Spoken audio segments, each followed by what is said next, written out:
Hello and welcome to Artists Soar. This is a podcast for artists by 3 artists. We discuss all aspects of being artists, the good, the bad, and the ugly. The goal of each podcast is to provide solutions so artists can focus on their creativity and soar above. I'm Rachel Harshenko. Jules McCullough. Stephanie Weaver.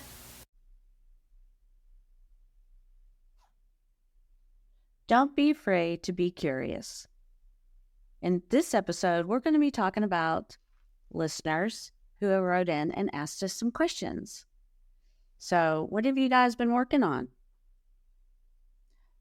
I have been working on a series of fruits. I've got strawberries, lemons, and watermelon done. I've got a few more sketched, but I also need to be working on some vegetables too. So, okay, that's funny because I'm working on pears. Oh, are you? A bowl of pears that I took a picture of. Oh, awesome. I came up with a bunch of funny, punny things. And so you're my main squeeze for the lemons, and you make me very happy. And the watermelon is your one in a melon. Oh, you're so funny. Dad jokes. Yes, exactly. So what are you working on, Stephanie? Let's see. I'm working on finishing some commissions. Got quite a few commissions to finish, and very little time to actually work on them. So, yeah. Well, that's good. Yeah, It's great that you have so many commissions coming in. yeah. It's very nice. Okay, so just to a nod to our audience, we want to say thank you for listening, and we've had some great questions. So Shirley wrote in, and she asked, "What do you listen to music when you're painting?" Do you listen to music when you're painting? Yeah. Sometimes. This is Stephanie. Hey. So sometimes I'll watch a lot of, or at least have in the background noise, Netflix type shows. Sometimes things that I've seen or virtually have memorized. Yes. And that way it's just background noise. And then every now and then I can sing along with whatever's going on. There you go. Yeah. What about you guys? I like to listen to music. So you got me. So when we would paint on Wednesday nights via Zoom, you would play Nora Jones. Yeah. Love Nora Jones. That's a good channel. And then sometimes I have a classical channel there on Pandora, and then my favorite channel is the AC/DC channel. So, but What? I cannot picture you rocking out and painting to AC/DC. That's just blowing my mind. That is blowing my mind. Yeah, but think drum major. Huh? You were a drum major, Or right? not a drum major, but I was in the drum line. Yeah. Okay. So do you actually take your Paintbrushes? brushes, go do do do do do do do? No, but I'll be sitting there, But I do like Nora Jones and classical. I mean, I just. That's awesome. Yeah. What about you? So, well, a lot of times I listen to shows that I have watched a million times, like NCIS and CSI and Law and Order and that type of stuff. But then if I really need to focus and get a piece of work done in a timely fashion, then I have a station on Spotify called Wild and Free that I came across that I like, and just Really? plays a nice variety of music. So Wild and free. Yeah, we're road lifers. yeah. So I hope that answers your question, Shirley. So our next question, Tina asked, "Is it hard to part with your paintings or your artwork or print?" 90% of the time, I would say no. But those other 10%, I will hold on to a painting until I am ready. So the sea turtle that I recently finished, I held on that's to that gorgeous. probably about a month before I brought it in because I just wasn't through looking at it. And I wish It's a really I good want one. that sea turtle so bad, but I have nowhere to hang a 30 by 40. Yeah, it's big. But most of the time, yeah, no, I don't have a problem. I'm going to say no because most of the people who have bought my stuff have been friends or I've given it to them Mm-hmm. kind of thing. I don't know. I haven't really sold a lot of my originals. I don't know if I have a friend who's an artist in Nashville. Hello, Laura. And she doesn't part with any of her artwork. She doesn't sell it. She does it for herself. And it is the most amazing work. I don't even have a piece of it. I mean, Does she have it displayed all over her house, or is it like tucked away? No, it's all tucked away. Wow. Should be out for the world to see. She'll do one piece for like her Christmas cards. And so I have all of those. But yeah. Well, it's bringing her joy. The rest of us are just missing out. Yeah. Yep. And what about you? So my work's a little bit different. I don't have a problem parting with most of my stuff. But most of mine is created for a licensing purpose. So I'm creating something to part with. I'm not emotionally attached to it. So I think it's really cool when you do like murals and you got stuff in offices. Yeah. It's really neat.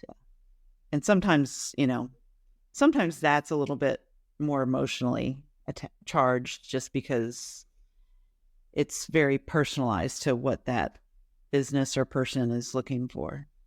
That's it's not really parting with something, but it's a little bit, I don't know what to call that, but you're a little more attached to it. Yeah.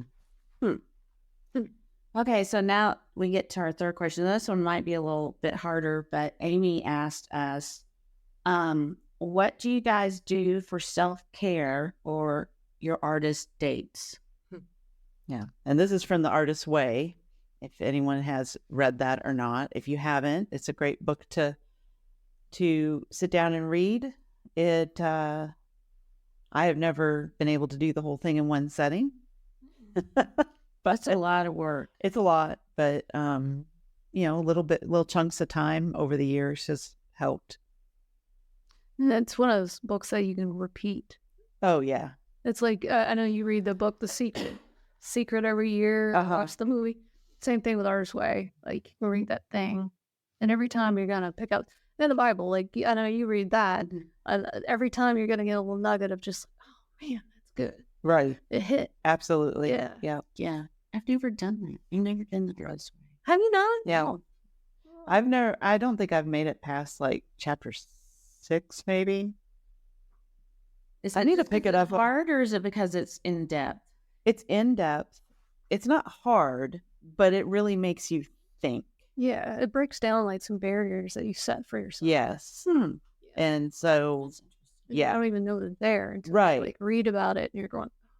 So then I get stuck on a chapter and I can't get past it. I gotcha. And so, that may be a good thing to pick up and start doing again. I've tried doing it in a group setting, but for me, I don't know. I guess I dive 150% into it. So I'm like, it could be something that we challenge ourselves. Yeah. Like us three sit down and do it. Yeah. Together for the podcast. I tried. No, that's a good idea. That's not a bad idea. I like that. I tried it also in a group, and I don't do well because it's like I'm a fixer. Right. So when somebody else is stuck, I want to help them. Yeah. And not focus on me. And that, you really do need to focus on what's going on in your bubble without, involving somebody else's bubble in your activity. Yeah. So it depends, I think, on what kind of personality you have. That's a good point. And that's probably more why I've never been able to get past it in a group, is because I'm answering questions for everybody else. Yeah. And I find more interest in what other people are doing than necessarily what I'm doing. So yeah. Okay. Well, we really debated. What was the question? What are some things you do for self-care in your artist dates? So that's the Artist's Way. Way. Yeah. So okay, we did get sidetracked. So that's good stuff. Okay. So just recently, I'm pointing at Stephanie. Sorry. Stephanie in her studio did a paint by numbers night. Yeah. And I ended up just going by accident. I ended up like, I think I'll just stay. And I went and got some lunch and then came back and just to paint by numbers. Sometimes just painting I mean, you're still painting, got a brush in your hand, but you're just like mind numbing. You got music going, you're talking to your friends, and you're like, geez, what number is that? Could you make this any smaller, Stephanie? Yeah. So it was really fun. So just something kind of mindless. That was fun. I found out that was a good self-care night. Yeah. That's neat. That is a neat idea. I didn't think about it that way. But I guess, I mean, I ordered some paint by numbers just for that reason, is just to do something that's not. Still creative, but you don't have to think. Right, exactly. Mm-hmm. And recently I've been back to, I find that I only read when I'm on vacation. I've noticed. Like, how many books do I read? We 5? read, yes, that's all we did. I was read. You guys knocked out like 3 books on your week vacation. Yes, I think I read 3 that week and 2 the week before, or 1 to the week before or something. Yeah. So I'm trying to make a conscious effort to take 15 to 20 minutes to myself every day just to read. So Giving her a high five. Yeah. But I have been good at it this week. I did good last week, but this week I haven't been that great with it. But just so that I get a daily, just mindless activity. Do you do it like night, in the morning? Usually at night. Yeah. Yeah. Okay. Yeah. That's what I used to read all the time, and that was like my bedtime ritual. Yeah. And I haven't done that in a long time. I started a book, and then it just got so boring, and I forgot about it. Okay, well, DNF it. Just put it down. DNF it? What does that Do mean? not finish. Oh, Yes. what does that mean? Yeah, just put it down. There's other good books out there. Don't be afraid. If you can't, find another good book. The funny thing is, like, that I just forgot that I was reading. So, like, the next night, I was like, I forgot when I was reading it. And, but yeah, and I paid for that stupid thing. That was that's what I think. But, so what do I do for my artist date? You know, my biggest thing is like just doing nothing. Yeah. Because I'm constantly on the go. When do doing you something. do nothing? Oh my God. I was so proud of myself on Monday. Good. Monday, what I did, like I was doing inventory at home, and I wanted to go down to the studio so bad just to count how many ultramarine blues I actually had, because it didn't seem right in my spreadsheet. And I had everything packed up, put my hand on the car, and I literally said, I don't need to do this today. And I put everything back, got on my swimsuit, and floated in the pool, listened to a book. Yay. I was so proud of myself, because the normal me is like, gotta get things done now. But Yep. nothing is that important a majority of the time. It's not like if I don't have the correct number of ultramarine blues, nobody's gonna die. Right. You know? I love that you had that epiphany. That's really good. So it's just absolutely doing nothing. Vegging out with Emily, my daughter, and watching like Ugly Betty. That's our new thing right That's now. good. But yeah, that's sweet, because it's just the summer. Yeah. Right. The kids are home. And Yeah. you win when you can. Yeah. And I think it's a mind shift to recognize that you don't have to be going 24/7. No, you definitely don't. And it was really nice. Good. So I'm looking forward to Sunday. Sunday I'll get to do something similar, and so I think I'm more planning that relaxation time. That white space. Yeah, the white space. And you don't have to schedule it, I don't think. I don't think you have to. Well, I mean, some people do because, Yeah. you they know, got busy schedules, husbands or kids are doing things. So yeah, I get that. But then, like you said, the unplanned moments are almost as enjoyable. Mm-hmm. yeah, they are. But I like to have it scheduled just so that I can actually do it. Yeah. If it's not Ah. scheduled and you're a go type of person and always have something that you're trying to do and be quote unquote, always not something you're trying to do, always trying to be productive Right. at what you're doing. Isn't that what you were calling The white space on the planner. planner thing? Mhm. Go over that again. Someone may have missed that, because that's really, So when you have that's profound, actually. Mm-hmm. So when you have your task list, people think that, you know, I need to fill this task list. I need to get all these tasks done. And then there's been the rules of 3, like you put on a post note, 3 things that you must get done that day. and get them done. But what those two things don't take into account is the time it takes to get whatever X is done. So you may have 3 things on that Post-it note, but one of those 3 things may be a 5 or 6 hour task. You need to break that task into 2 to 3 smaller parts, and put white space in between there, because you'll be more productive in the end when you actually take a break and you come back and you look at it again, if it's a long task. But you should have never put 3 tasks on that Post-it note to do that day, because how long are the other 2 tasks going to take? They could be 1-2 hour tasks as well. And now you're at, 10 hours worth of work you have to do in one day because you put those 3 things on that Post-it note. So when you plan out your week based on your tasks, you put your tasks in your calendar and you put white space in between them, you can still achieve just as much because you end up working quicker, is the theory, because you're taking mental breaks. It's like my husband and I had this conversation the other day, because he's like, I don't know how you sit all day. And I'm like, if you haven't noticed, when you're home working, you sit at your desk 2 or 3 hours and then get up and walk around. I sit at my desk for 30 to 40 minutes and then I walk around. So I'm getting up more frequently. Yes, it takes me a few minutes to, refocus myself, but I'm giving my body a break from sitting. Right. So it doesn't hurt as much. So it's the same sort of thing. You've got to give your brain a break in order to make your brain work better. Mm-hmm. And that's what the white space is all about. Well, those little white spaces, like when you take those breaks, you can take the dogs for a walk. Yes. And in that dog walk, I'll be like, that's a brilliant idea. And you Right. go home and write that down. Or like sometimes I'll even pull over to the side while one of the dogs is going to the bathroom and I'm writing myself an email. Right. Reminding myself about that idea. Yeah. Because I know as soon as I get home, it's going to be like, what was Right. I thinking? I mean, think Right. of the number of times that you came up with a solution in the shower. Oh, God, yeah. Shower moments. Shower moments. And that's the same thing that the white space does for you, is it gives you those shower moments without being in the shower. And like you said, you have a brilliant idea, or, oh, I know how I can solve this problem. Mhm. It's like stupid thing. Lauren had to do a toga for her cheer camp. Make a toga?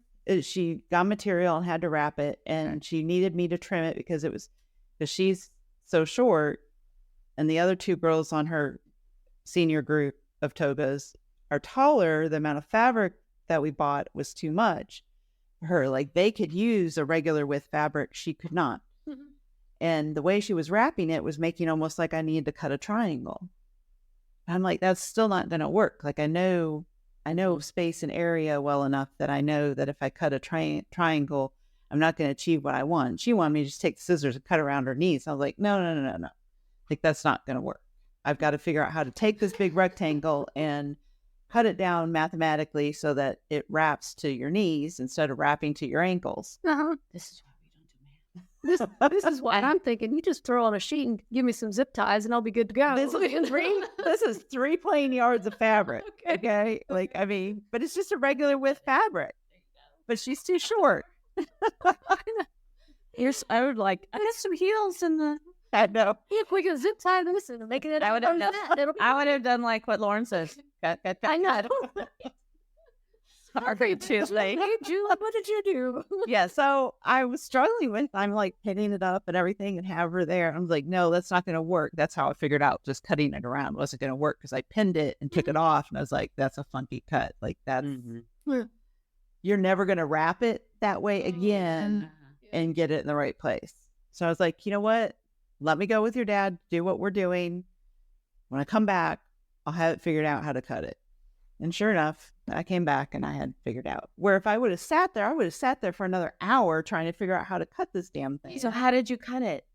So we're all going, how did you cut it? So I cut it along the length of the 3 yards. So I made the width of it, instead of, 36 or 39 inches, whatever it was, I made it 30. Okay. Because I couldn't cut, because the way the girls had decided to wrap it, if I cut the end and made it 2 yards, it didn't help the length at all. Gotcha. So just think of the movie Animal House, and I swear all they did was wear like Well, and then Does she have satin Yeah. green? I mean, you should have heard my all those husband. satin green. yes, every age group. So the seniors were satin green. Oh, So it was satin fabric on top of it. Yeah. So sounds I like mean, work. it was just stupid. My husband was just like, really? They're supposed to be at cheer camp. There's supposed to be a cheer camp. Are we paying for this? Do we? Yes, yes, yes, The answer is always yes. It's when the kids are in school, you are always paying. So, anyways, again, white space came to my rescue. I went and did what I was planning on doing, and I was able to figure it out. And when I came back at 8:00, I was like, okay, let's cook this. Well, thank you guys for all your questions. We really appreciate it. And if you have any other questions, email us at hello@artistssoar.com. Yep, that's it. Until next time. Thanks for listening to Artists Soar. A podcast for artists by artists. And if you have any questions, feel free to email us at hello@artistssoar.com. And be sure to leave us a 5-star review on Apple Podcasts so that you can get more of us and we can bring in some sponsors to help you and help us.